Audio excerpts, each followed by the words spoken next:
तो हम कल डिस्कस किए थे टेस्ट नंबर 7 का 90 तक डिस्कस किए थे।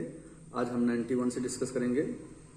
तो 91 में क्या है, पहला क्वेश्चन है कि इसमें से कौन सा सही नहीं है।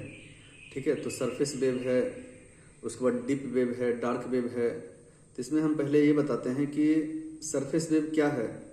तो सरफेस वेव वो एक वेब एप्लीकेशन है या वेब इंटरनेट पे दृश्यमान वह एक साइट है जो कि सुलभ और सार्वजनिक रूप से उपलब्ध होते हैं। ठीक है, सारे के लिए, सभी के लिए एक्सेस होते हैं इसमें, और जिसमें कि समाचार साइट हो, सोशल मीडिया प्लेटफॉर्म हो, ऑनलाइन शॉपिंग साइट्स हो, जैसे कि शैक्षणिक संस्थान हो। ठीक है, और ये सारे को एक्सेस कैसे करते हैं, तो जितने भी सर्च इंजन हैं जैसे गूगल है, विंग है, याहू है। तो सरफेस वेब क्या है कि ये वही वेबसाइटें आते हैं इसमें जिसमें स्वतंत्र रूप से सुलभ और सार्वजनिक रूप से स्वतंत्र होते हैं, सार्वजनिक रूप से उपलब्ध होते हैं। ठीक है, सेकंड है डीप वेब। तो डीप वेब क्या है कि डीप वेब में इंटरनेट का वह हिस्सा होता है जिसमें कि प्रोहिबिट किया जाता है, रोका जाता है किसी भी अनऑथराइज्ड पर्सन को एक्सेस करने के लिए। ठीक है, इसमें क्या है कि निजी डेटाबेस होते हैं, यानी प्राइवेट डेटाबेस होते हैं जो कि सिक्योर होते हैं, यूजर आईडी पासवर्ड के द्वारा ही पहुंच हो सकती है। ठीक है, पासवर्ड संरक्षित वेबसाइट्स होते हैं, शैक्षणिक और वैज्ञानिक जो डेटाबेस हैं, प्रोग्राम्स हैं, ऑनलाइन बैंकिंग पोर्टल हैं। तो ये सब पे क्या है कि सार्वजनिक रूप से उपलब्ध नहीं होते हैं, इसमें यूजर आईडी पासवर्ड चाहिए उसको एक्सेस करने के लिए। ठीक है, तो जहां सरफेस वेब सारे के लिए एक्सेस है, ओपन सोर्स सॉफ्टवेयर होते हैं, ओपन सोर्स सर्च इंजन होते हैं, वहीं डीप वेब में यूजर आईडी पासवर्ड चाहिए और यह निजी डेटाबेस होते हैं। ठीक है, और इसका जो साइज है ऑब्वियसली है कि जब निजी डेटाबेस है तो सरफेस वेब से साइज जो है डीप वेब का बड़ा होता है। और डार्क वेब, इसमें वो वेबसाइटें आते हैं जिसमें कि अनऑथराइज्ड होते हैं, गोपनीय रूप से ये काम करते हैं। ठीक है, और यह भी डार्क वेब जो है ना, डीप वेब का ही एक उप समूह होता है। डार्क वेब में क्या आएंगे, तो जैसे कि हैकिंग आते हैं, फिशिंग आते हैं। ठीक है, तो ये सब क्या है कि गुमनामी के कारण या अवैध गतिविधि से जुड़ा हुआ वेब भी एप्लीकेशन कहलाते हैं ये। ठीक, अब आते हैं 92 क्लाउड कंप्यूटिंग। अब हम समझते हैं कि क्लाउड कंप्यूटिंग क्या है। चूंकि हम कंप्यूटर यूज करते हैं तो उसमें फिक्स्ड रैम होते हैं, रोम होते हैं, हार्ड डिस्क होते हैं, और हम उस कंप्यूटर से एक्सेस जो है अन्य जगह या फॉरेन में जाते हैं, विदेश में जाते हैं, तो उस कंप्यूटर से एक्सेस नहीं कर सकते हैं।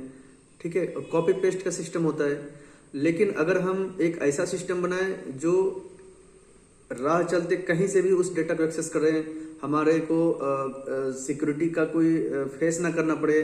ठीक है, उसके बाद है कि डेटा हमारा संरक्षित रहे, लॉस ना हो, और जितना भी, चूंकि डे बाय डे आवश्यकताएं बढ़ती जा रही है तो डेटा का जो साइज है बढ़ता जा रहा है, इसलिए कंप्यूटर बार बार हमें खरीदना ना पड़े।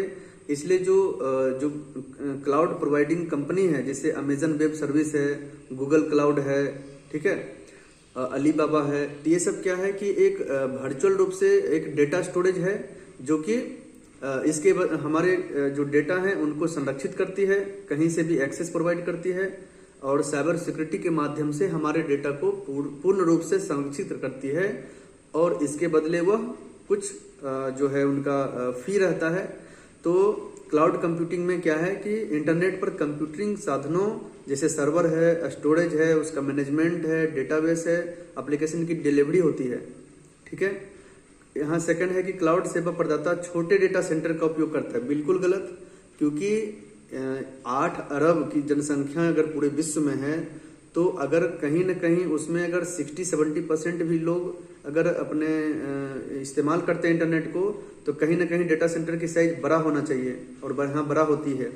क्लाउड कंप्यूटिंग जो है 3 तरह का होता है। एक होता है पब्लिक क्लाउड, सेकंड है प्राइवेट क्लाउड, और थर्ड होता है हाइब्रिड क्लाउड। पब्लिक क्लाउड का मतलब होता है जो सार्वजनिक रूप से उपलब्ध है, सार्वजनिक रूप से डेटा उपलब्ध है और एक्सेस कर सकते हैं। जो निजी क्लाउड होते हैं उसमें यूजर आईडी पासवर्ड चाहिए और उसका डेटा संरक्षित रहती है। और हाइब्रिड क्लाउड वह क्लाउड होते हैं जो सार्वजनिक और निजी दोनों के लिए वो जो है ना प्रदाता सेवा प्रोवाइड करती है। इसलिए यह सिर्फ निजी नहीं होगा, यहाँ पे हाइब्रिड होगा, जो भी निजी है और उसके साथ सार्वजनिक भी होते हैं। इसमें क्या है, इसमें किसी नज़दीक के सर्वर का उपयोग करता है, बिल्कुल गलत है, क्योंकि वर्ल्ड वाइड होता है तो नज़दीक का सर्वर नहीं होना चाहिए, नहीं होता भी है। 93 का क्या है कि ब्लॉकचेन टेक्नोलॉजी। ब्लॉकचेन का मतलब होता है जैसे कि लाइट क्या है, एक बंडल ऑफ पैकेट्स है, उसी तरह से एक चेन ऑफ ब्लॉक्स, यानी ब्लॉकचेन का मतलब होता है चेन ऑफ ब्लॉक्स। किसका ब्लॉक? तो डेटा जो संरक्षित करते हैं ना, वो एक सेक्शन वाइज ब्लॉक में रखते हैं, और वह जो ब्लॉकचेन टेक्नोलॉजी है वह ट्रांसपेरेंसी लाती है। ठीक है, इसको अगर ग्रामीण लैंग्वेज में समझें तो यह एक बही खाता है। ठीक है, बही खाता मतलब जो लेन देन करते हैं वह उसमें डेटा रिकॉर्ड रहता है, और वह बही खाता क्या है कि अंतर्राष्ट्रीय लेवल पर वह सभी के लिए देख सकते हैं, इसमें कोई भी फेरबदल नहीं कर सकते, लेन देन ट्रांजेक्शन का कोई भी क्या है कि हैकिंग नहीं कर सकते। इसलिए ये ब्लॉकचेन टेक्नोलॉजी आज के समय जो है एक बहुत ही डिजिटल रूप से आगे बढ़ रही है। तो ब्लॉकचेन टेक्नोलॉजी एक डेटा संरचना का एक सुरक्षित क्रिप्टोग्राफी पर आधारित है, बिल्कुल सही। ब्लॉकचेन टेक्नोलॉजी बिटकॉइन जैसी क्रिप्टो करेंसी और जो इथेरियम है ये सबको हस्तांतरित का समर्थन करती है, यहाँ लिखा है नहीं करती है, गलत है। बिटकॉइन और इथेरियम क्रिप्टो करेंसी का मुद्रा है, ये बिल्कुल सही है। अब आते हैं नेक्स्ट में। तो अभी देखिए क्या है कि 94 में कि रैंसमवेयर क्या होता है। रैंसम का मतलब होता है फिरौती, वेयर मतलब लेने वाला। तो रैंसमवेयर क्या है, जो हमारे सिस्टम्स में अनवांटेड सॉफ्टवेयर को इनबिल्ट कराती है, ठीक है, और उसके बाद हमारे डेटा के साथ खिलवाड़ करती है, और उसके बदले वो फिरौती मांगती है, मनी मांगता है। ठीक है, या फिर जैसा कि आप देखते हैं कि रैंसमवेयर जिसको मेलवेयर भी कहते हैं, जो मैलिशियस होते हैं। प्रमुख रैंसमवेयर या मेलवेयर का नाम मैं बताता हूँ, जैसे गोल्डन एआई है। तो गोल्डन आई ने क्या किया था कि रशियन के जो तेल उत्पादन कंपनियां हैं, लगभग 2000 कंपनियों का डेटा के साथ छेड़छाड़ किया, और उसके बदले वह बहुत सारे अमाउंट में मनी मांग रहे थे और डेटा के साथ खिलवाड़ भी किए। तो यह क्या है कि 2017 में जो है गोल्डन एआई नामक जो है रैंसमवेयर आए थे, और क्रिप्टो लॉकर लगभग 2013-14 में सेम वर्क वो भी किए थे। तो गोल्डन आई हो गया, क्रिप्टो लॉकर हो गया, लॉकी हो गया, वानाक्राई हो गया, बैड रैबिट, गैंड क्रैब, सर्वर, पेटिया, ठीक है, इटर्नल लवलू, ये सब क्या है कि ये सब मेलवेयर है, मैलिशियस हैं, और यह क्या है अंतर्राष्ट्रीय लेवल पर साइबर क्षेत्र में हैकिंग करते हैं, और उसके बदले वह डिमांड करते हैं, पैसे का डिमांड करते हैं। ठीक है, तो यह क्या है, मेलवेयर है। अब देखते हैं S-400। S-400 क्या है, यह रसिया द्वारा निर्मित जो है एक क्या है कि सतह से हवा मार करने वाला प्रक्षेपास्त्र है, और यह क्या है, डिफेंस सिस्टम है।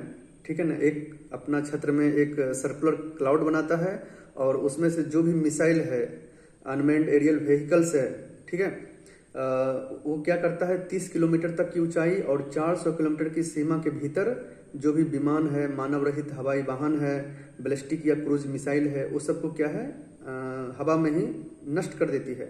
और यह प्रणाली 100 हवाई लक्ष्यों को ट्रैक कर सकती है, और उसमें से 6 को एक साथ संलग्न कर सकती है। ठीक है, अभी हाल ही फिलहाल में भारत पाकिस्तान के बीच जो युद्ध हुआ था, ठीक है, उसमें क्या है कि यह S-400 मिसाइल बहुत ही कारगर साबित हुई। ठीक है ना, जो पाकिस्तान के बहुत सारे ड्रोन मिसाइल्स को हवा में ही नष्ट कर दिए। अब आते हैं 96 में क्या है कि गूगल का आर्टिफिशियल इंटेलिजेंस चैटबॉट क्या है, तो उसका नाम जो है जेमिनी है। ठीक है, आर्टिफिशियल इंटेलिजेंस गूगल क्लाउड का जो है जेमिनी है। ग्रुप किसने विकसित किया है, तो SpaceX का जो AI कंपनी है XAI, और चैट GPT को बनाया है अल्टमैन ने। ठीक है, ओपन AI के जो संस्थापक हैं अल्टमैन, उसने चैट GPT को बनाया है, और GPT का मतलब होता है जनरेटिव प्री ट्रेन ट्रांसफॉर्मर। ठीक है, और चैट GPT के संस्थापक कहें या फिर ओपन AI के संस्थापक या CEO, तो अल्टमैन है, सैम अल्टमैन। ठीक है, और ग्रुप जो है एलन मस्क की कंपनी ने 2023 में लॉन्च किया था। अब नेक्स्ट आते हैं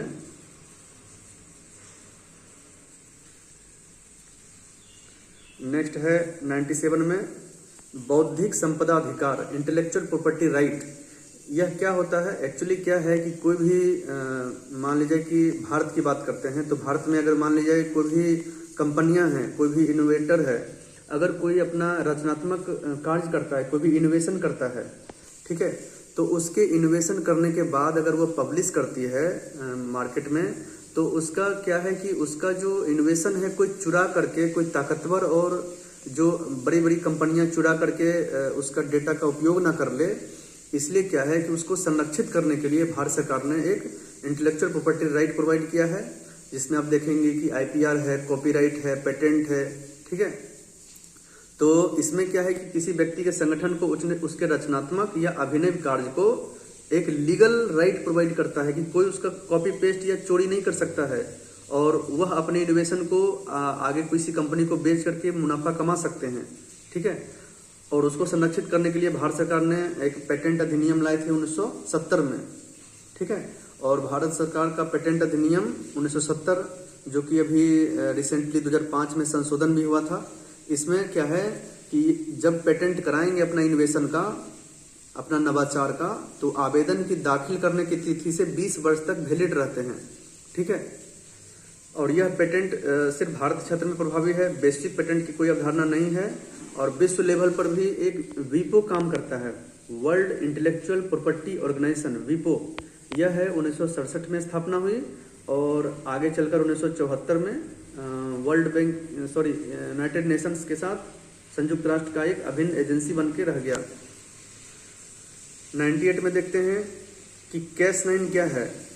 Cas9 क्या होता है कि यह एक तरह से मोलिकुलर कैंची है। ये क्या करता है कि जहां डीएनए का कोई भी सेल्स खराब होते हैं, ठीक है ना, तो विशिष्ट स्थान पर यह एक क्या है एंजाइम का काम करता है, और डीएनए जहां पे मान ली डैमेज हुआ है उसको क्या है काट करके हटाता है, तो यह क्या है मोलिकुलर सीजर का काम करता है। नेक्स्ट है stem cell treatment. Stem cell treatment जो है अभी के समय में एक पुनर्योजित चिकित्सा भी कहते हैं। यह क्या करते हैं कि जो भी स्टेम सेल्स जो है या शरीर में जो भी क्षतिग्रस्त सेल्स हैं, निष्क्रिय हो गया है या चोटिल उत्तक है, उसकी क्या करता है मरम्मत करता है या पुनर्जनन के लिए उसको प्रेरित करता है, ठीक है। तो ये काम कैसे करता है, तो इसमें क्या है कि जो भी आपका बॉडी का जो भी एक सही हिस्सा है उससे कुछ सेल्स निकाला जाता है, जैसे अस्थि मज्जा हो गया, बोन मेरो, वसा उत्तक हो गया या गर्भनाल रक्त हो गया, और उस हिस्से से निकाल करके स्टेम सेल्स को जहाँ पे क्षतिग्रस्त हो गया, क्षतिग्रस्त उत्तक की मरम्मत के लिए वह फिर से उसी स्थान पे प्रवेश कराता है, और ये कोशिकाएं क्या करते हैं क्षतिग्रस्त कोशिकाओं का रिप्लेसमेंट करती है, जगह ले लेती है, और एक हेल्दी यानी नई कोशिका का निर्माण करती है, जैसे मरीज ठीक हो जाते हैं, ठीक है। अब हाइड्रोपोनिक्स क्या है। हाइड्रोपोनिक्स का मतलब, हाइड्रो का मतलब होता ही है कि जल रहित होता है, मृदा रहित होता है। तो मृदा रहित में यानी वाटर में पौधों को उगाना हाइड्रोपोनिक्स है। और पौधा अगर बिना हवा मतलब हवा में ही अगर उसका होता है तो संवर्धन होता है। तो पौधा अगर किसी माध्यम के वायु या फुहार में बढ़ते हैं तो उसको एरोपोनिक्स कहते हैं, ठीक है। अब है कि 101 में कि दक्षिणी बिहार की मिट्टी कैसी पाई जाती है। तो देखिए बिहार चूंकि एक नाव आकार का है, यानी उत्तर और दक्षिण बिहार थोड़ा ऊंचा है और बीच में गड्ढा, जिसकी वजह से गंगा नदी प्रवाहित होती है। और गंगा नदी जो है बिहार के 12 जिला और 445 किलोमीटर ट्रेवल करके बंगाल की खाड़ी में गिरती है, ठीक है। तो उत्तरी बिहार चूंकि नेपाल के तराई पर्वतीय क्षेत्र से संलग्न है, जिसमें बिहार के 7 जिला शामिल हैं, ठीक है। बिहार का 7 जिला नेपाल से सटे हैं, और यूपी और झारखंड से 8 जिला सटे हैं, 8 जिले, और वेस्ट बंगाल से 3 जिला शामिल हैं। तो नेपाल से जो 7 जिला शामिल हैं उसमें चूंकि तराईवर्ती क्षेत्र से लिप्त हैं, जिसमें से बूढ़ी, कोसी, कमला, बागमती, महानंदा ये सब नदियां मिलती है। तो उस क्षेत्र की जो मिट्टियां होती है वो तराई मिट्टी है, पर्वत पत्तीय मिट्टी है, और चूंकि हर एक साल बाढ़ लाती है तो नवीन या खादर मिट्टी होती है। लेकिन जो दक्षिण बिहार की मिट्टी है वह थोड़ा सूखाग्रस्त है, तो इसलिए उसको टाल मिट्टी, कगारी मिट्टी, पुरानी जलोढ़ मिट्टी, जिसको करेल केवाल मिट्टी भी कहते हैं, लाल पीली मिट्टी जो गया और कैमूर क्षेत्र में कुछ पाए जाते हैं, तो लाल मिट्टी को बलथर मिट्टी भी कहते हैं, ठीक है। अब आते हैं 102 में, या 102 में देखते हैं कि झील है और उससे संलग्न जिला है। तो अभी बता दें कि बोगीबिल और घोघा झील जो है वो कहाँ है, कटिहार में। घोड़ा कटोरा कहाँ है, राजगीर में। सिमरी बख्तियारपुर यानी सहरसा में। और पिपरामन कहाँ है, मोतिहारी। एक बता दूं कि पिपरामन और मोती झील दोनों मोतिहारी यानी पूर्वी चंपारण में है। अगर सरैयामन कभी गलती से पूछ ले तो सरैयामन कहाँ है, बेतिया पश्चिम चंपारण में। ठीक है, आगे पढ़ेंगे कि कांवर झील बेगूसराय में है, कुशेश्वर है दरभंगा में, अनुपम झील कैमूर में। ठीक है, जगतपुर झील कहाँ है, भागलपुर में। ये सब आ सकता है। नेक्स्ट है 103, उसमें कर्मनासा कहाँ है। कर्मनासा जो जलप्रपात है वह बक्सर जिला में। ठीक है, मंजर कुंड हो या धुआं कुंड हो वह कहाँ है, सासाराम में होता है, ना कि नालंदा में। मंजर कुंड, धुआं कुंड सासाराम रोहतास में। और जीआर कुंड तो ज से जीआर, और भोजपुर में भी जा है तो भोजपुर में। और तेलहर कुंड कहाँ है, कैमूर में। ठीक है, बिहार के किस जलवायु क्षेत्र में सबसे अधिक जिला है। तो कोपेन ने क्या किया है कि बिहार के किस जलवायु क्षेत्र में अधिक जिले हैं। तो जो बिहार का कृषि जलवायु है मुख्यतः 3 भाग में बांटा गया है, लेकिन उसमें एक उपभाग भी संलिप्त है। जैसे क्षेत्र 1 है, 2 है, 3A है, 3B है। अब बताते हैं कि क्षेत्र जो 1 है उसमें आता है सारण प्रमंडल, तिरहुत प्रमंडल और कुछ दरभंगा प्रमंडल के साथ कुछ मुंगेर प्रमंडल को भी शामिल किया गया है। तो वह सेक्शन ए में आती है। सेक्शन सेकंड में क्या आते हैं, तो जैसे जो है दरभंगा प्रमंडल का कुछ भाग है, उसके बाद कोसी और पूर्णिया प्रमंडल, ये सेक्शन 2 में आते हैं। सेक्शन 3A में कौन आते हैं, तो भागलपुर प्रमंडल, मुंगेर प्रमंडल और कुछ मगध प्रमंडल का भी पार्ट उसमें संलिप्त है। और सेक्शन 3B में कौन आते हैं, तो मगध प्रमंडल और पटना प्रमंडल। इसलिए बिहार में कृषि जलवायु क्षेत्र 3 है और एक उपसमूह 3B है। ठीक है, और सबसे ज्यादा जो जिला है उत्तरी पश्चिमी यानी सेक्शन 1 में 13 जिला को शामिल किया गया है। ठीक है, जनजाति और जिले, अभी देखिए संथाल बांका में रहते हैं, उराव सुपौल जिला में, खरवाड़ है भागलपुर में। और मुंडा जो है ना, ये चूंकि उत्तरी बिहार से कनेक्टेड है, उत्तरी बिहार में अगर कहें तो कुछ कटिहार में शामिल होते हैं और यह लगभग 4.5% आबादी के साथ वहां रहते हैं। तो मुंडा कहाँ है, कटिहार में। बिहार के निम्न प्रशासनिक विभाग, अभी देखिए ये सब क्या है, प्रमंडल है। तो किस प्रमंडल से गंगा नदी बहती है, तो दरभंगा मुंगेर प्रमंडल से बहती ही है। तिरहुत सारण से प्रवेश करती है तो बहती ही है।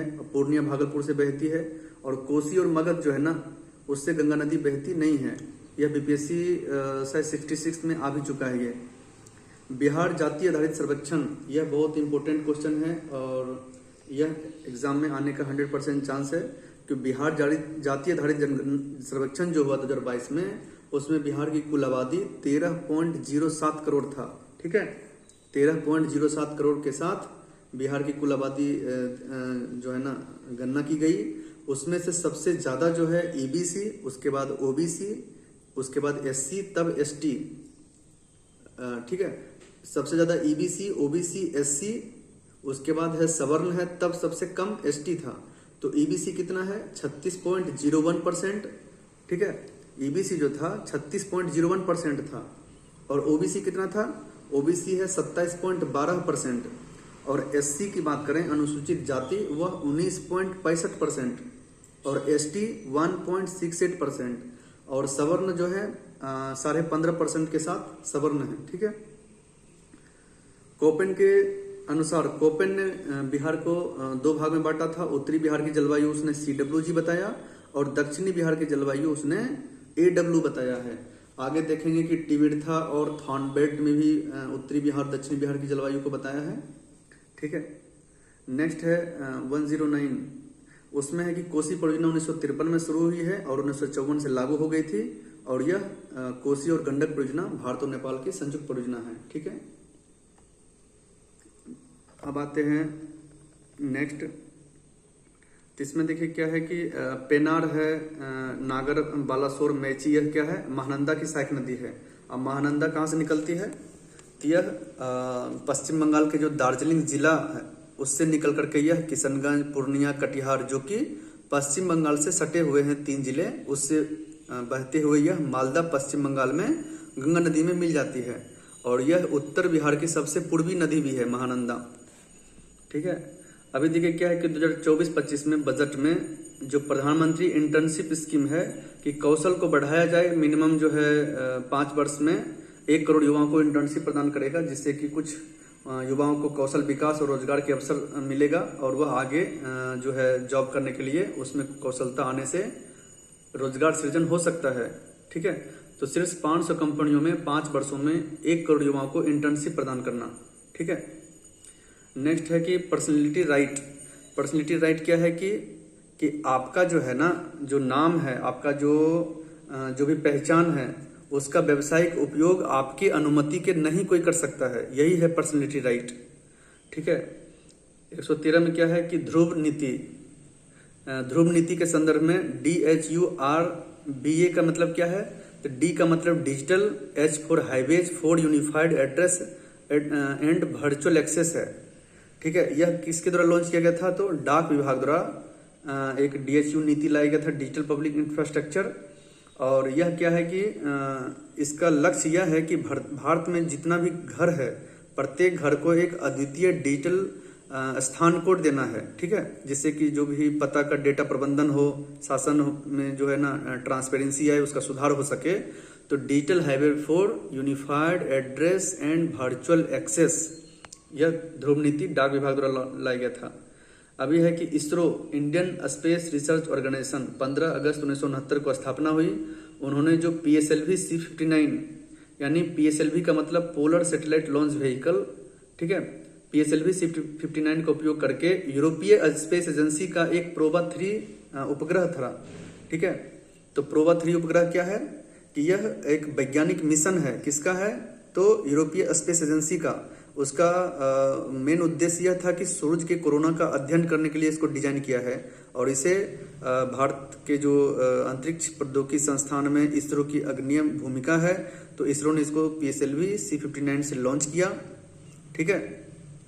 अब आते हैं स्पेस डेक्स। स्पेस डेक्स क्या है कि यह एक अंतरिक्ष में जो भी है छोटे छोटे उपग्रह को जोड़ना, फिर उसे खोलना, इन्हें डॉकिंग बोलते हैं, जोड़ना, और खोलने की प्रक्रिया को अनडॉकिंग। तो डॉकिंग अनडॉकिंग प्रक्रिया बहुत ही महत्वपूर्ण भूमिका निभाया इसरो ने। ठीक है। और इनसेट 3D क्या है? तो इनसेट 3D की बात करें तो यह एक मौसम विज्ञान उपग्रह है, जिसको इसरो ने 2013 में बेहतर मौसम निगरानी और आपदा चेतावनी क्षमता जो है दे सके, इसलिए इसको लॉन्च किया गया था। तो प्रोबा 3 रिसेंटली लॉन्च हुआ है। स्पेस डेक्स कब लॉन्च हुआ है? तो 2024 में। इनसेट 3D एक मौसम जो है विज्ञान उपग्रह है, जो मौसम की निगरानी और आपदा चेतावनी देती है। 2013 में लॉन्च किया गया था। और कार्टोसेट क्या है? यह एक हाई रेजोल्यूशन इमेजिंग कैमरा होते हैं, जो 2007 में लॉन्च किया गया है। और यह एक अर्थ ऑब्जर्वेबल सैटेलाइट है, पृथ्वी अवलोकन उपग्रह। ठीक है। नेक्स्ट है कि UNPBC, United nation peace building, एक तरह से कह सकते हैं कमिटी, उसका 2025-26 में सदस्य चुना गया इंडिया। और UNPBC का स्थापना 2005 में हुआ है। ठीक है। और यह इसका मेन उद्देश्य यह होता है कि यह एक्चुअली ये तो संयुक्त राष्ट्र का एक निकाय है, तो यह क्या, इसका उद्देश्य यह होता है कि संघर्षग्रस्त क्षेत्र में शांति और स्थिरता लाना है। ठीक है। और चूंकि भारत हमेशा से ही क्या है कि शांति के लिए आगे बढ़ती है, तो भारत की सदस्यता इसको इसलिए दिया गया है कि वैश्विक शांति और विकास में इनकी सक्रिय भूमिका दिखा सके, जैसा कि अभी दिखा भी रही है। ठीक है। और विशेषकर से भारत ने इसके पहले भी अफ्रीका हो, एशिया में शांति मिशन के माध्यम से इन्होंने योगदान दिया भी था, इसलिए इसको सदस्य चुना गया है 2025-26 फाइनेंशियल ईयर का। डिजिटल भारत निधि का कार्यान्वयन कौन कर रहा है? तो मैती करता है, ministry of electronics and information technology. इसका उद्देश्य यह है कि डिजिटल समावेशन इस तरह करना है कि जमीनी स्तर तक आ सके। अब डिजिटल समावेशन क्या है कि डिजिटली रूप से ग्राम के निचले समुदाय तक डिजिटली रूप से सशक्त करना है। तभी हमारा डिजिटल इंडिया मिशन सक्सेस हो पाएगी। हाल में ही भारत ने किस देश के साथ डिजिटल पार्टनरशिप एग्रीमेंट हस्ताक्षर किए हैं? तो जापान के साथ 5G और 6G जो टेक्नोलॉजी है उसमें संयुक्त अनुसंधान विकास करके 6G और 5G टेक्नोलॉजी को आगे बढ़ाया जा सके। ठीक है,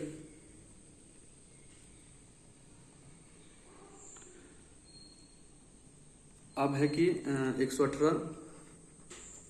118 में क्या है कि ग्लोबल एजुकेशन मॉनिटरिंग रिपोर्ट। अभी देखिए कि एजुकेशन से पकड़िए, एजुकेशन किस में हो सकता है? तो यूनेस्को का फुल फॉर्म ही होता है कि united nation educational scientific and cultural organisation. तो एजुकेशनल रिपोर्ट कौन जारी करेंगे?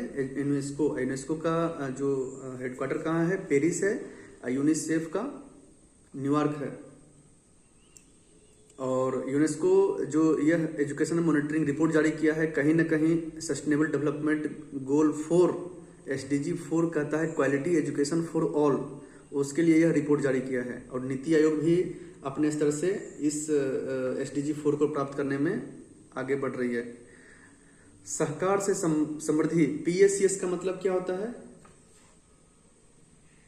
PSCS का मतलब होता है कि प्राइमरी एग्रीकल्चर क्रेडिट सोसाइटीज। तो PSCS हो, चाहे दुग्ध सहकारी संस्था हो, चाहे कोऑपरेटिव बैंक हो, यह तीनों को एकजुट करके ना ग्रामीण अर्थतंत्र को मजबूत करना है। ठीक है, और यह भारत सरकार द्वारा 2021 में एक नया सहकारिता जो मिनिस्ट्री ऑफ कॉर्पोरेशन गठित किया गया, और इसका उद्देश्य यही था कि सारे को कॉपरेट करके अर्थतंत्र को सुदृढ़ करना है, यानी सहकारी आंदोलन को सुदृढ़ करना, राज्य के साथ समन्वय स्थापित करना, सहकार से समृद्धि के मंत्र को साकार करना। ठीक है, अब देखिए 120 में क्या है कि महिला सशक्तिकरण जो सप्ताह हुआ था दिसंबर मंथ में, यानी 1 से 7 दिसंबर 2024 को महिला सशक्तिकरण सप्ताह मनाया गया, जिसमें महिला का नेतृत्व हो, जो फाइनेंशियल इंक्लूजन हो यानी वित्तीय समावेशन हो, डिजिटल समावेशन, डिजिटल सशक्तिकरण, स्वास्थ्य संबंधी जागरूकता, ये सब विषय पर कार्यक्रम आयोजित किए गए थे महिला उद्यमिता यानी वुमेन एंटरप्रेन्योरशिप के लिए। इंडिया UAE स्टार्टअप ब्रिज किस मंच पर लॉन्च किया गया है? तो यह सऊदी अरब के दुबई में लॉन्च किया गया, जिटेक्स ग्लोबल। ठीक है ना, सॉरी सऊदी अरब नहीं, UAE के बीच में हुआ है, यूनाइटेड अरब एमिरेट्स। तो जिटेक्स का मतलब होता है global information technology exhibition, Dubai में हुआ है। ठीक है, UAE का एक शहर है दुबई, तो दुबई में जिटेक्स का मतलब हुआ global information technology exhibition, EX मतलब एग्जीबिशन ग्लोबल। ठीक है, इसका मुख्य उद्देश्य यह है कि यह मंच जो है ना स्टार्टअप और टेक कंपनी को वैश्विक निवेशकों से जोड़ने का कार्य करता है, ग्लोबल इन्वेस्टर्स को एक तरह से प्लेटफॉर्म प्रोवाइड करता है। नेक्स्ट है कि PME बस सेवा जो है ना, PME बस सेवा क्या कर रही है कि PPP मॉडल पे आधारित है, पब्लिक प्राइवेट पार्टनरशिप। इसमें पूरी तरह से गवर्नमेंट वित्त पोषित नहीं रहती है, सार्वजनिक और निजी दोनों की भागीदारी है। ठीक है, और यह टायर 2 और टायर 3 शहरों में लागू की जा रही है। सरकार ने क्या किया कि 10,000 इलेक्ट्रिक बस को देश के विभिन्न शहरों में भेजा है, जिससे कि हरित ऊर्जा को यानी ग्रीन एनर्जी को बढ़ावा मिले, ई मोबिलिटी रोजगार सृजन हो और शहरी यातायात का जो आधुनिकीकरण हो सके। ठीक है, आगे है 123 में कि अमृत पैक्स यानी डाक विभाग ने क्या किया है कि भारत का जो 75 साल का जो अमृत महोत्सव मनाया है, उसमें अंतर्राष्ट्रीय डाक प्रदर्शनी यानी कि वह जो है अपने जितने भी भारत का विरासत है, संस्कृति है, उसको प्रदर्शित करना है। ठीक है, नेक्स्ट है DAJUGA। ये क्या है कि इसका मतलब ये होता है कि धरती आबा है, जो बिरसा मुंडा को धरती आबा बोलते हैं, तो धरती आबा जैसे जनजातीय ग्राम उत्कर्ष अभियान। ठीक है ना, यह अभियान वन अधिकार अधिनियम 2006 को प्रभावित करने के लिए यानी 2006 के प्रभावी कार्यान्वयन को बढ़ावा दे सके और यह सुनिश्चित कर सके कि जो अनुसूचित जनजाति है, ST है और अन्य जो पारंपरिक वनवासी है, उनको जल जंगल जमीन से बेदखल ना हो और उनको अस्थायी विकास से जोड़ा जा सके। ठीक है, नब्या योजना क्या है कि नब्या आप सुने होंगे कि अभी भारत सरकार ने लॉन्च किया है कि जो भी MSDE है यानी कौशल विकास मंत्रालय के अंतर्गत आता है।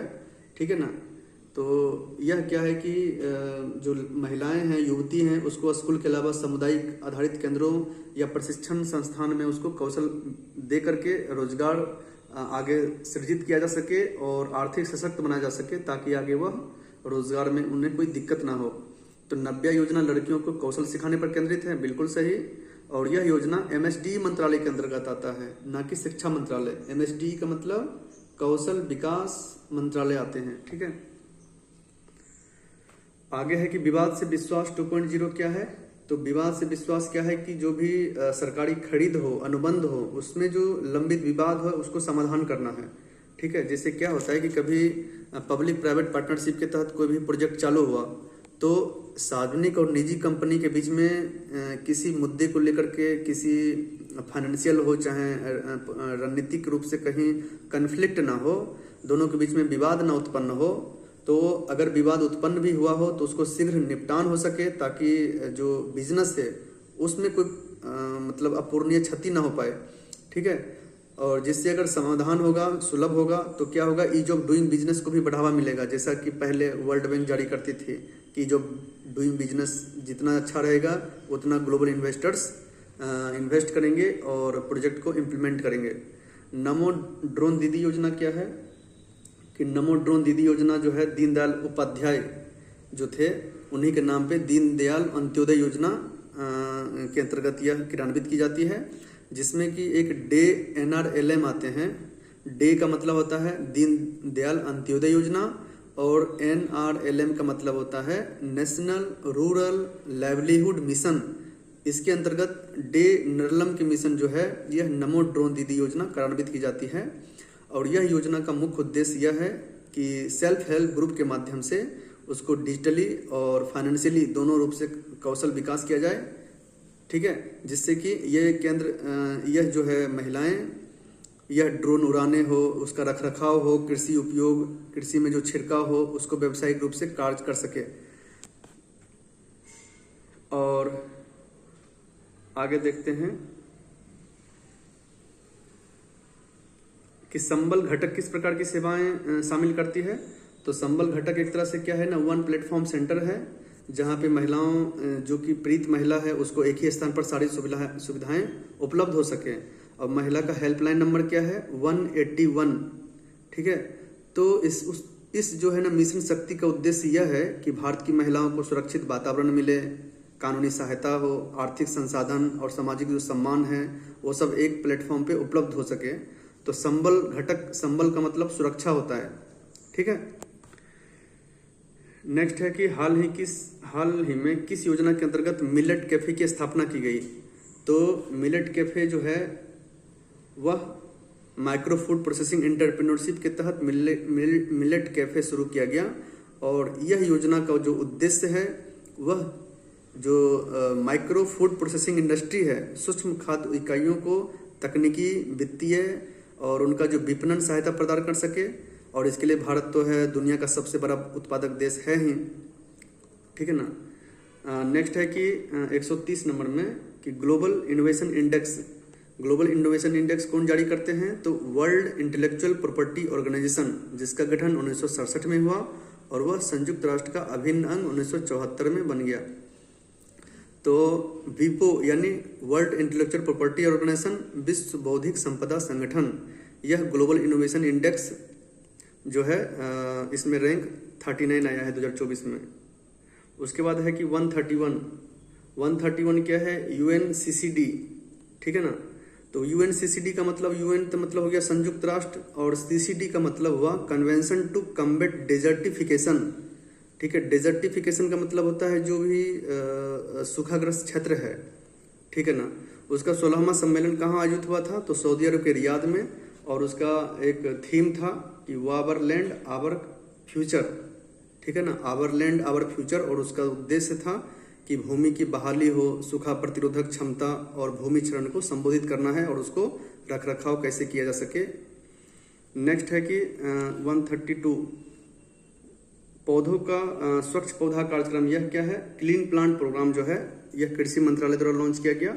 और इसमें रोग मुक्त रोपण सामग्री प्रदान किया गया। और इसमें ADB यानी 1967 में जो ADB बनी है उससे ऋण समझौते को फाइनेंशियल सपोर्ट हो सके उसके साथ समझौता किया है। तो 1 2 3 तीनों सही है। नेक्स्ट है कि दिसंबर 2024 में बिहार के किस शहर में प्रधानमंत्री नरेंद्र मोदी ने 5700 करोड़ रुपए की अधिक परियोजना का उद्घाटन किया? तो यह है सीवान डिस्ट्रिक्ट में। ठीक है, सीवान में जो है नरेंद्र मोदी ने 5700 करोड़ रुपए की परियोजना का सौगात दिया। और उसके तहत क्या है कि पाटलिपुत्रा गोरख वंदे भारत एक्सप्रेस है, पीएम आवास योजना है। इसमें 51,000 लोगों को पहली बार इसमें पार्टिसिपेशन दिया, किस दिया। अब है कि 135 में दिसंबर 2024 में किस योजना के तहत बिहार सरकार ने पंचायत स्तर पर युवाओं को कैरियर काउंसलिंग कैंप आयोजित करवाए? तो कुशल युवा कार्यक्रम। ठीक है, इसके नेक्स्ट है 136 में बिहार में मुख्यमंत्री अनुसूचित जाति उद्यमिता योजना शुरुआत की गई थी। तो उसमें 10 लाख का सपोर्ट दिया गया, जिसमें कि 5 लाख जो है इंटरेस्ट फ्री है और 5 लाख ग्रांट है, यानी अनुदान दिया गया। अंतर्राष्ट्रीय चावल महोत्सव राजगीर में आयोजित किया गया है। ठीक है, दिसंबर 2024 में अंतर्राष्ट्रीय चावल महोत्सव का आयोजन हुआ, जिसमें जो जैविक धान किस्म का उसमें प्रदर्शन किया गया था। अब है बिहार सरकार को हर खेत तक पानी योजना का जो लगभग 2027 तक इसका लक्ष्य है। और यह कोसी नदी की जो पानी है ना, यानी सीमांचल क्षेत्र में सिंचाई सुविधा को कैसे बढ़ाया जाए, ठीक है ना, उसके लिए नदी सिंचाई परियोजना की घोषणा किया गया है। सेकेंड लास्ट है बिहार राज्य स्वास्थ्य शहरी मिशन किस तकनीकी प्लेटफॉर्म को दिसंबर 2024 में लागू किया है? तो बिहार स्वास्थ्य यानी शहरी स्वास्थ्य सेवाओं को डिजिटल बनाने के लिए बिहार सरकार ने बिहार स्वास्थ्य प्लेटफॉर्म लॉन्च किया, जिसमें डॉक्टर है, मरीज है, जो भी मेडिसिन का जो डिप्लॉयमेंट है, वितरण है, उसको जोड़ा जाए। ठीक है, नेक्स्ट है कौन सा योजना दिसंबर 2024 में बिहार में चलाए गए बाल सुरक्षा सप्ताह से संबंधित है? तो ऑपरेशन मुस्कान। ठीक है, ऑपरेशन मुस्कान जो है जिसमें लापता बच्चों की पहचान हो सके, बाल श्रमिकों की रोकथाम हो, ठीक है ना, और पुनर्वास पर जोर दिया गया।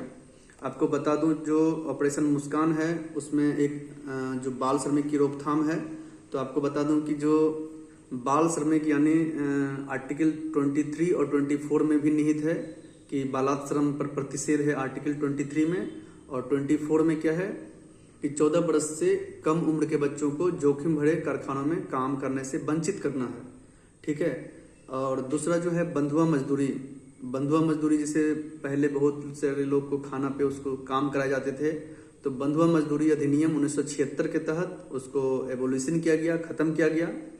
ठीक है, उसी तरह से सती प्रथा 1829 में राजाराम मोहन राय ने कराए थे।